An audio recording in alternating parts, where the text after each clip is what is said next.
আবারও শহীদ শরীফ ওসমান হাদী ভাইকে নিয়ে একই বললেন রফিকুল ইসলাম মাদানী সাহেব।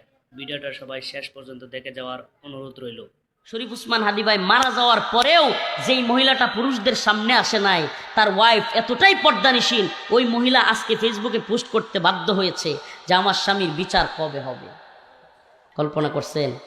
ওই মহিলা আজকে ডক্টর মোহাম্মদ ইউনূসকে সরাসরি মিন করে, সরাসরি ইঙ্গিত করে বিচার চাওয়ার জন্য তার দিকে ইঙ্গিত করেছে।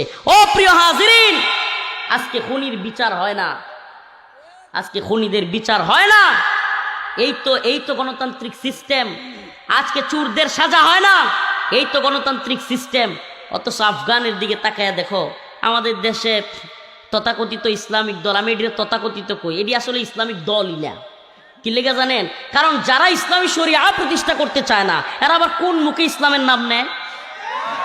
আরে ইসলামিক দল হইলে তো ইসলামী শরিয়া বুক ফুলায় বলতে হবে যে আমি যদি ইসলামী খেলাফা প্রতিষ্ঠা করতে পারি, চোরের শাস্তির বিধান প্রয়োগ করব।